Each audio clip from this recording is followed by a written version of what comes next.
everybody, Bruce White here from Brand Sprint Academy, and I want to show you my introvert secret to facilitating client sprints from a slide deck. So we're gonna take a look at the sort of detail that you can put into your presenter's notes to give yourself all the support that you need to successfully run a client sprint. I call this fearless facilitating for introverts. And it's just about giving yourself a safety net so that you don't get into your own head and you don't not do this, right?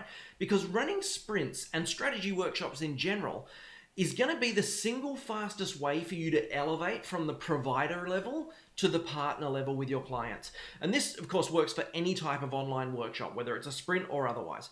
And the reason that I develop our slide decks like this is because when you first start doing this, if you're not used to facilitating workshops, or if you're anything like me as a level 9 billion introvert, the idea of doing this without a safety net can be terrifying the first time, which has nothing to do with your ability or even your confidence.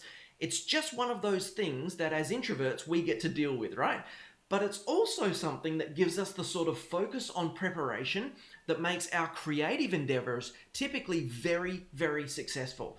So we prepare everything in the presenter's notes, and because all of our sprints are designed to be run online, you could literally read this sprint. You could deliver this sprint just by reading the presenter's notes and following the instructions for the timer and everything in there. It is that complete, right?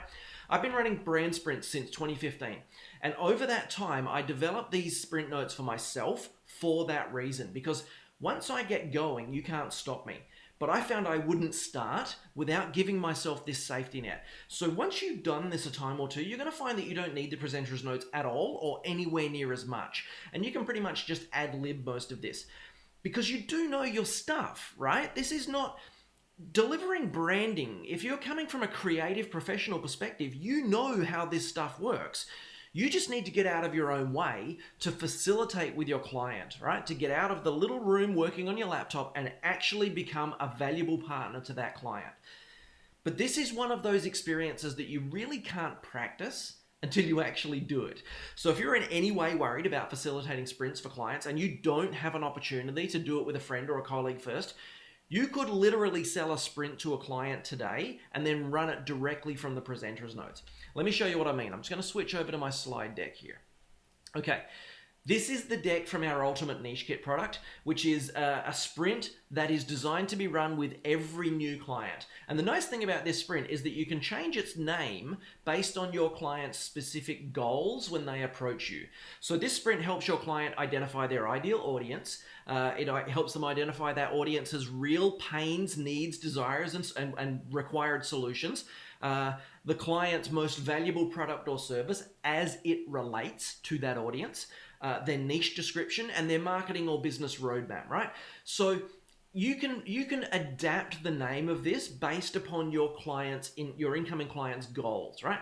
And it's all based on data so that you can actually deliver real insights to the client that come from the market and not just guesswork. All of our sprints have that data-driven research foundation, by the way. We're big believers in research here.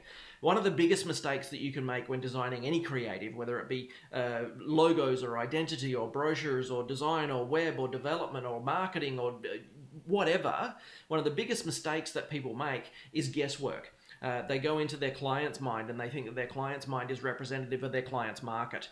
It's not. Their client's market has a very different perspective to their services and products and value than the client themselves. And so we base everything on this market research. And of course, we have a very introvert-friendly process for that too, which doesn't include running surveys or conducting interviews or any of that. So again, I just want to go through this slide deck and show you what's in here, right? First off, don't worry about the design. There is no design on these slides, and we do that so that our clients can put their own design on there, right? If you're creating these slides based on this model for your own sprint, of course, you're going to design them to your own brand, okay? So that's all I'm going to show you really with regard to what the client sees on the slide, because I know you'll probably do your editing there yourself. But this is how you can set your presenter's notes up as your safety net.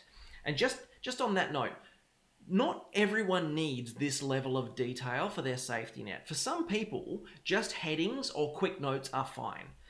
But I know from experience that things happen in sprints, right? Like someone arrives late, or the phone rings, or someone unexpected walks into a meeting room behind your client, or your internet craps out, or your microphone or your camera crap out, right?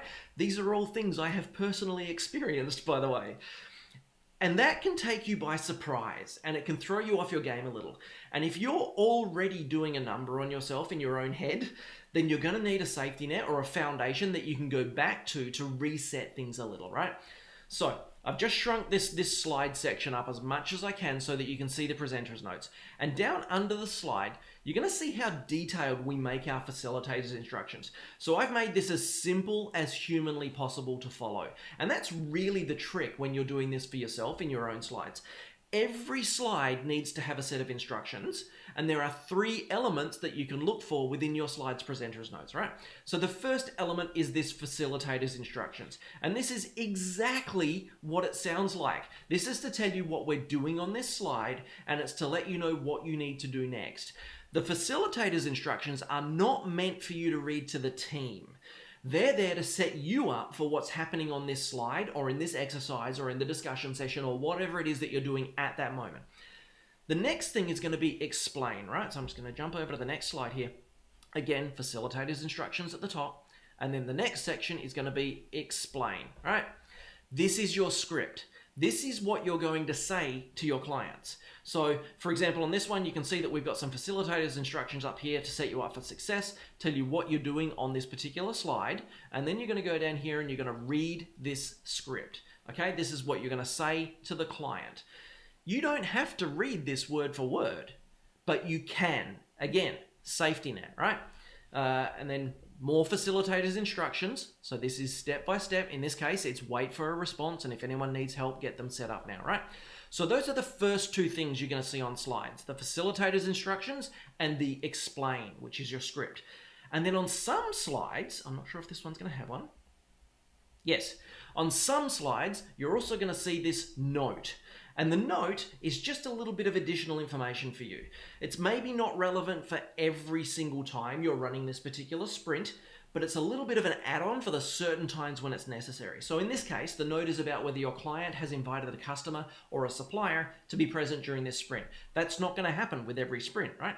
So if they have, then you just want to make sure that you thank them for being there and that you want to explain that their insight will be valuable to give an outside perspective. So that's the makeup of the sprint slides. There are only 3 elements you need to put into your presenter's notes: facilitator instructions, explain, and note, right? And then you can run your entire sprint with those 3 elements. And it's not just an explanation of what's in there that needs to be that's the reason that we use this structure. It's because this structure is going to help you quickly go to whatever you need to know or remember at that time, right? Obviously, the actual exercises will change between sprints, but the purpose of this video is to just explain how to set up your presenter's notes so that you can be successful running a sprint, because the worst thing you can do to yourself is just to not do it. You know there's value in doing this stuff, right? So, opening slide here. I just want to quickly go back to this idea of how much detail we've got in here. So the opening slide, copy the share link for the Trello team onto your clipboard or onto a text document, okay? Copy the share link for your Trello team. Copy the share link for your whiteboard room onto your clipboard or a text document now. So obviously these are facilitators instructions for you to make sure that you've got these ready to give to the team in case you didn't get them set up earlier. In the actual training for this sprint, there's a whole separate section on how to get the team set up with these. So that's not what we're explaining in this slide. We don't need to go into full deep detail on how to set them up. That's done elsewhere. This is a reminder in the slides that now is the moment to have those links ready so that you don't have to fumble around for them in the event that someone isn't prepared with their Trello or their online whiteboard account. Now, on that note, I'm saying copy something to your clipboard twice on this slide. And for anyone who's ever used a clipboard, you know that the moment you copy the second one, it's going to overwrite the first one. And the way I get around that is I use a piece of software called Clip Menu. It's available for the Mac. I'm not sure if there's something similar available for Windows. Now, it hasn't been updated since 2014, but it still runs perfectly on my current operating system, which is Mojave. So it allows you to have, I think, up to about 50 clipboard memories. And then you just click the image of the clipboard in your menu bar at the top of your screen, and you can select from a drop-down list. Okay, so that's why I'm saying copy 2 links to your clipboard there. I'm not insane. It does work. You just need either clip menu or some other type of software to make it work. If you don't have either of those, then you would just copy one or put it on a text document and have it off screen ready to get to. Okay. Next thing, it says you aren't sharing anything in Zoom, just your camera. So this is just to make sure that you know you don't have to have this slide on Zoom shared just yet, right? Or Skype or Microsoft Teams or whatever it is you're using to share with your team. At this point, they're just looking at your face. And obviously, that's because everyone's just signing in. They've never seen you before. Many of the people in this room have never seen you before. And everyone needs to get used to everyone, okay? So that's all you're doing here. You're not sharing anything in Zoom, just your camera. And then you're just going to go to the next slide, okay? And the next slide was the one that we just looked at. So make sure everyone has joined the Trello board and the whiteboard. That's not saying that you ask people right now if they've joined the Trello board and the whiteboard. It's saying that's what we're going to do in this first section of the slide when we get to explain, okay? So again, the facilitator's instructions are for you to tell you what's about to happen. Then it says if you didn't send the email invites, share the links to the Trello board and the whiteboard in the Zoom chat window now. So put them in there as 2 separate chat messages. Okay, so this is just explaining to you exactly what to do. You're not reading this to the team. And then if anyone hasn't received the invite to either of those pieces of software, they're going to be there for you to say this stuff's in the chat window right now. Okay, so again, facilitator instructions, setting up what you're about to say to the team. And then you're just going to say, before we get going, I just want to make sure everyone has access to the tools we're using, right? Again, you can read this word for word, or you can just say, all right, I've done this once or twice. I'm going to say it exactly how I would say it. Does anyone not have access to their Trello account? Obviously, we don't really need the people who do piping up at this point. And then again, facilitator instructions, wait for a response. You won't need to read this at this level of detail every time. In fact, I would guess you're not going to need to have this level of detail moving on from the second time that you do it. But it's in there as a safety net, because if you don't have it, you'll need it, okay? Then we go through setting them up in the training and all of that sort of stuff. It's not really for this video. But this is where you will have to do that, okay? So if anyone says, oh, you know what, I forgot to set up Trello, or no, I didn't receive the import link or anything like that, that's where this is, okay? Next step, explain. Has everyone got access to the whiteboard and joined the sprint canvas? Again, wait for a response. If anyone needs help, get them set up now. Now, you're not asking this until you've received responses to the first one, right? You want to make sure that you wait for that response where the facilitator's instructions say wait for that response. You don't immediately move on to the next, explain. Why? Well, because we don't want to be trying to instruct someone to get their Trello set up at the same time as we're trying to instruct someone to set up their whiteboard collaboration account. Just approach this as a linear fashion through all of these presenters' notes and you'll be fine, right? So has everyone set up their access to the whiteboard? Again, wait for a response. Now, the next thing you want to do is briefly introduce the timer. Now, again, we're still in the facilitator's instructions here. So you don't read that and go, okay, I want to quickly introduce the timer. This is telling you what to do next, okay? So the team may not know it yet, but people typically like having a tight schedule. It builds confidence and eliminates second guessing. That is actually 100% accurate. If you've ever tried doing this without a timer, you'll find that no matter what length your sprint is, this particular one is designed to be run in 4.5 hours, but no matter what length your sprint is, you'll double it if you don't have a timer set. It also gives you a little bit more control over the team, okay? So there's a reason that you have this timer. This is telling you how to set it up.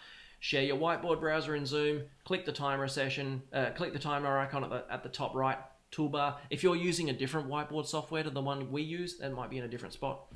Click into the time box, enter 10 minutes, and click start timer. So that's just telling you exactly what to do next. And then you're going to explain it, okay?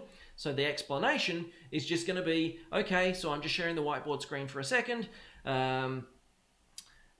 Because I want to show you the timer. We're going to use the timer to keep things running smoothly, and you're just explaining, right? Exactly what you're going to do. So you're going to share your whiteboard browser tab in Zoom or Skype or Microsoft Teams, whatever you're using.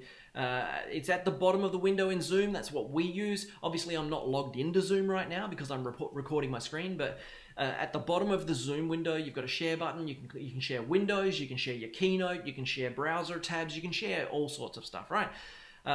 I'll do a video on how to set up your screen and tips on how to share Zoom and where to put your presenter's notes on your screen and how to share them and all that sort of stuff if anyone's interested. If you are, maybe put the word Zoom in the comments and I'll make that video if there's any interest. I do have those videos on tips and tricks and how to do that inside the training, but if anyone's interested who's watching this video on Facebook or YouTube, absolutely stick the word Zoom in the comments and I'll be happy to make that. So you're just going to share whichever browser tab that you've got your whiteboard open in, okay?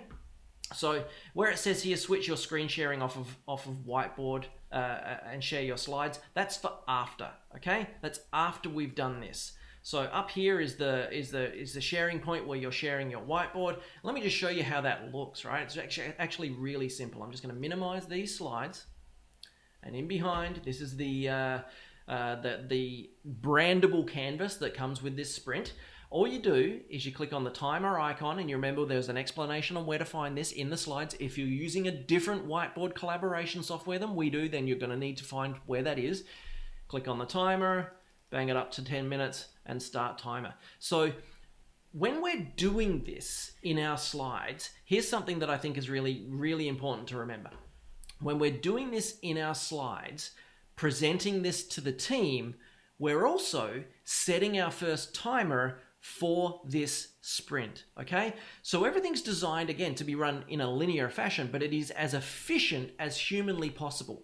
So you're not going to go in there and say, okay, here's the timer, demonstrate it, and then have to come back and stop it and reset it when you get to the point of starting your first exercise.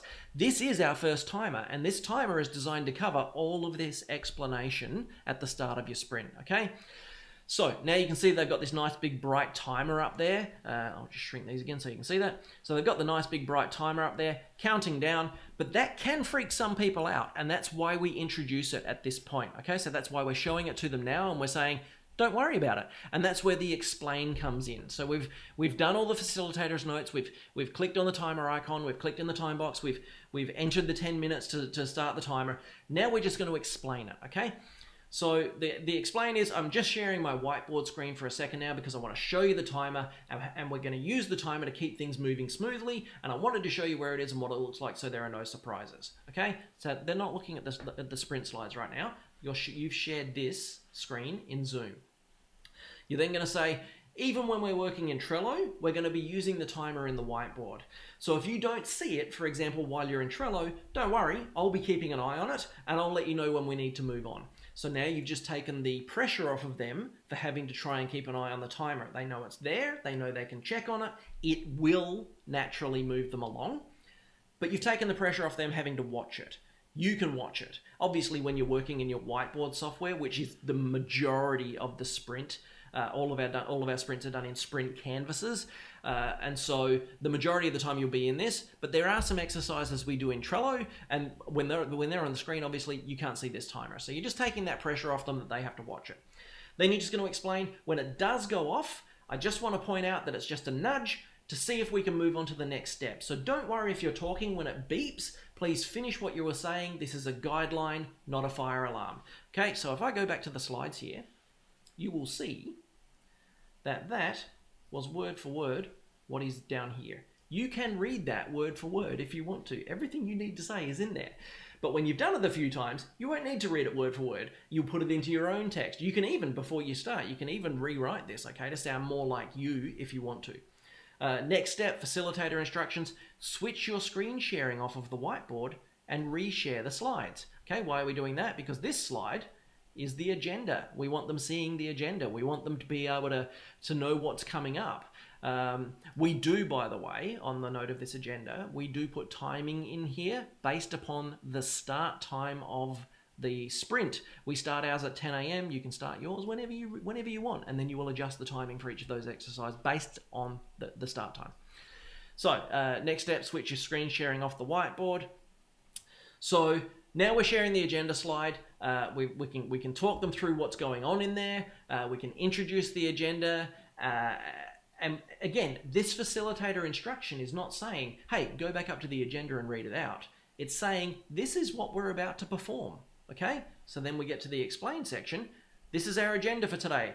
As you can see, there's a lot to fit in the time we have, so we're going to move things along pretty quickly. Again, that's just letting people know this is a sprint, not a chat. This is not set in stone, but we will try to stick to it as much as possible so we make sure we cover everything. There are going to be times when you go over time on your sprint, and there are going to be times when you go under time on your sprint. All of our sprints are designed to be run with 3, 5, or 7 people. Obviously, a 7-person sprint, because of the amount of discussion in these things, is the most likely to go over time. But we've designed it so that they can all fit within this time block. All I'm saying here is don't be so militant with your time that you reduce the value that you're delivering to your client. So we're just letting them know it's not set in stone. If we need to go 5 minutes over, we can either shave 5 minutes off one of our breaks, or we can go 5 minutes over at the end of the sprint. Okay, so that's all that explanation is there. Again, you have it prepared so that you can read it word for word if necessary. Put it into your own verbiage when you're more comfortable. Don't even bother reading it, just say it when you're more comfortable. It's fine. And then just this little note at the bottom again, because if not every sprint you run, your client will have invited a customer or a supplier. In fact, data-driven niche decision sprint and the brand sprint are really the only two where we want a client's customer involved. After that, they're all very, very internal. So we've got things like the product validation sprint, the naming sprint, the messaging sprint. These are all very internal. So we don't necessarily want our client's customer being privy to the decisions we make there. But for the niche or the data-driven niche decision sprint, this one, or the brand sprint, definitely a client's customer can provide very, very valuable information. Okay, so again, that's what this note is about. It's just saying, cool, thank them, tell them their insight will be exciting. Okay, so next slide. Again, your slides are still shared because we shared the agenda, right? So the next thing they're going to see is rules of engagement. This is shared in the Zoom window. That's going to be on their screen. So they won't see any of this outside of the slide deck, right? So obviously they won't see your presenter's notes. So this slide opens up with an explanation. Just quickly, I want to go over a couple of ground rules to make sure the sprint runs smoothly. So as a facilitator, I want to ask your permission to control the agenda with the timer. Is that okay with everyone? For the group, everything is said, nothing is held back. Most importantly, no judgment. Sound good. The two most important parts of this explanation are, is that okay with everyone? And does that sound good? We need them to respond in the affirmative here. We need them to say yes. You'll be obviously looking at the Zoom window, and if you've got it set up with their thumbnails down the side, you can see them nodding. That's fine. You don't necessarily have to say, make sure you say yes, but you do want to make sure that you get an affirmation from them that they're okay and that they recognize what you said and they've responded to it. Next bit, facilitator instructions. When everyone agrees to the rules, move on to the first exercise. Okay, so that's just. This is pretty simple. You can see that this is pretty simple, but it's very, very detailed. Here's an idea of the start of a sprint. Keep the team focused by telling them what we're here for. This slide is purely explanation. So this slide is purely explanation. You're going to see that on any slides at either the beginning of an exercise or at the beginning of a sprint where you need to bring the team up from a varying level of understanding to a foundation. Okay, so that's what this is for. Not everyone in this sprint team is going to know why they're here, and not everyone in this sprint team is going to have the same level of experience or understanding of the company or its current location to know where the starting point is. So these slides at the beginning of certain exercises and the beginning of sprints are to bring everyone up to that same level. So we're all on level ground to start the sprint. Okay. So the fact that it says this is purely explanation means you can just read this start to finish. There is nowhere else on this sprint, on this particular slide, where you're going to have to stop and say, okay, does everyone understand me, or does anyone have questions? This is purely top to bottom explanation. Okay, so that's up to the first exercise. You're just going to explain why are we here? Why are we even thinking about our niche? Why are we defining our audience? Why are we trying to find the most profitable and easiest to produce product or service for that audience? Okay, it's just an explanation to get everyone on the same page. Down the bottom, when everyone agrees to the rules and you've read out this explanation, move on to exercise 1. Okay, so that's it up to the first exercise to show you the construction and the level of detail that you should put into your slides to be able to run your sprints with clients effortlessly. And like everything else, this is a learned skill. Once you've done a couple, You're going to look back on this and go, wow, I can't believe I ever needed that. But I want to get you started. This is the single best way to level up from a creative provider to a valuable partner. And the reason you're doing that is not because you're reading notes.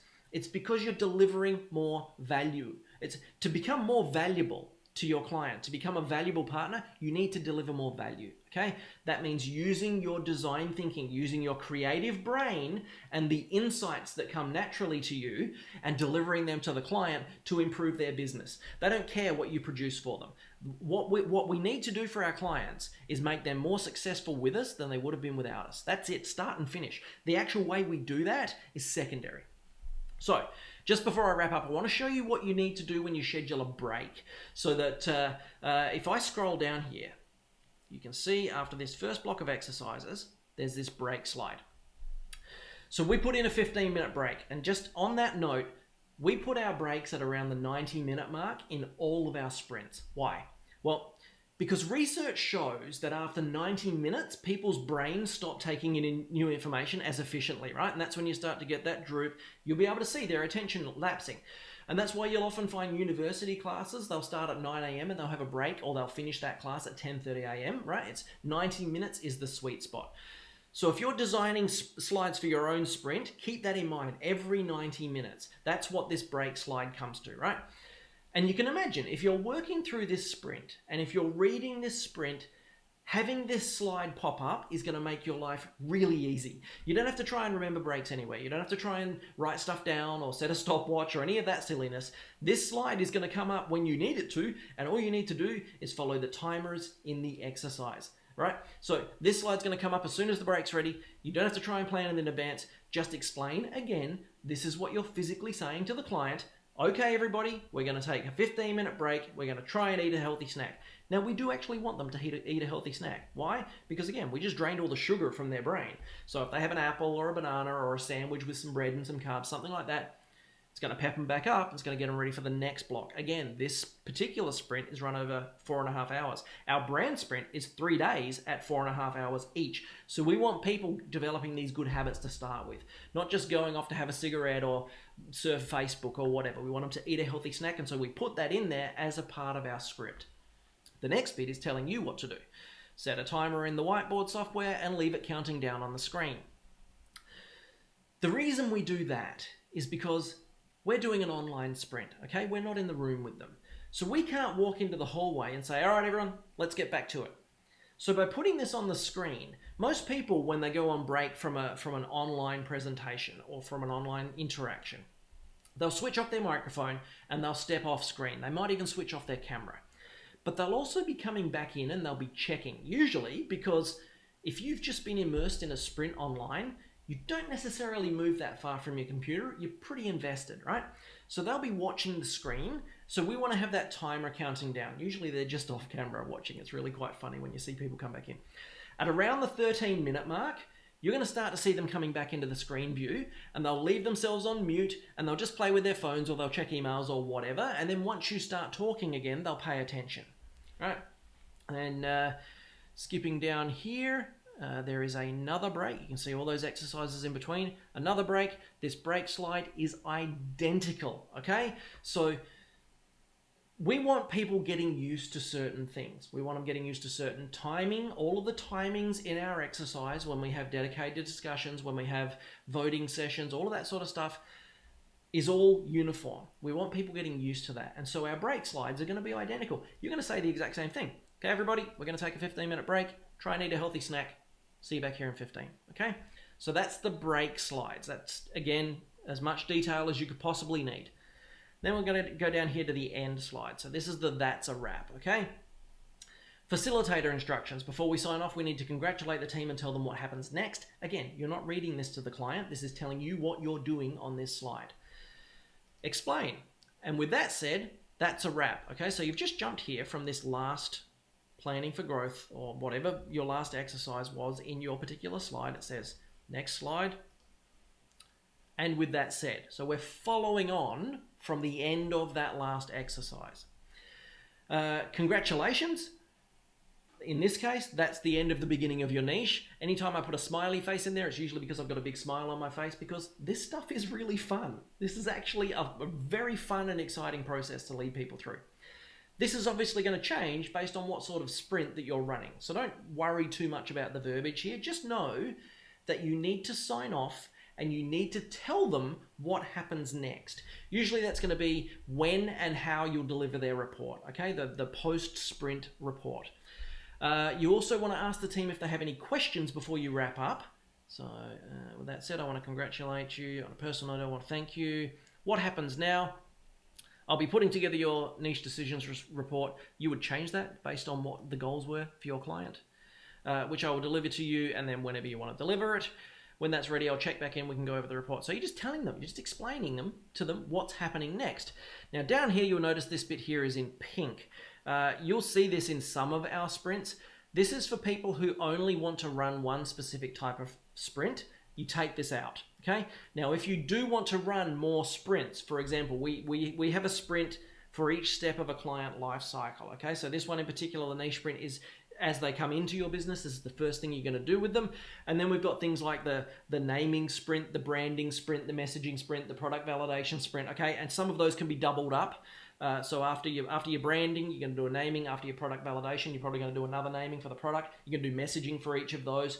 So if you're doing multiple sprints for your client across their business lifecycle, leave that in here. And this is how you sell them into branding after the niche sprint, okay? If you're not doing any of that, take it out. And if you're not doing that with your own sprints, if you don't have a secondary sprint or follow-on services, don't put it in. Set the time and day with the decision maker to deliver the report now before you move on.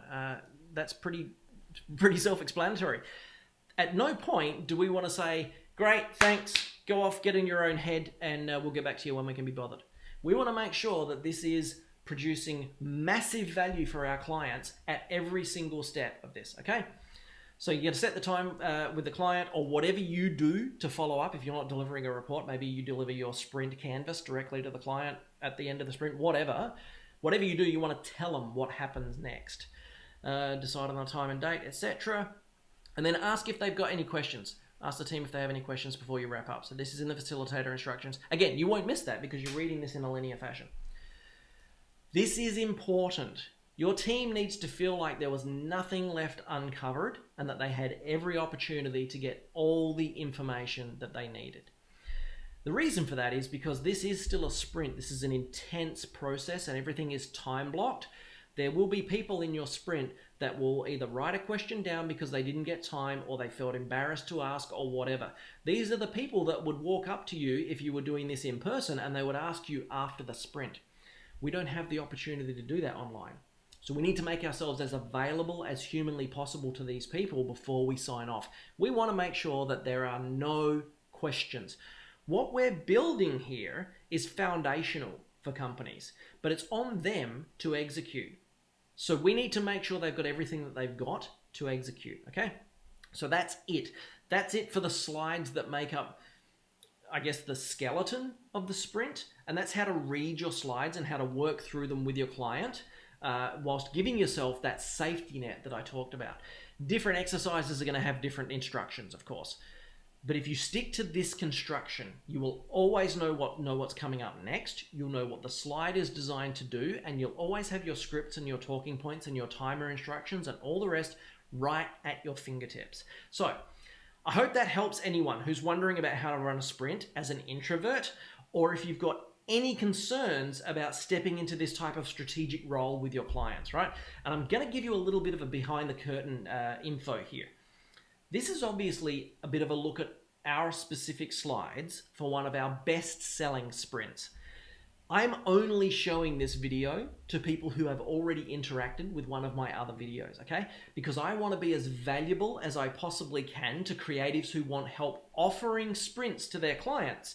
But I only want to give this type of info to people who are actually interested. So, given that, if you're interested in how to run the audience, product, and niche decision sprint for clients, I've put up a special 50% discount offer solely for this ad campaign over at ultimatenichekit.com.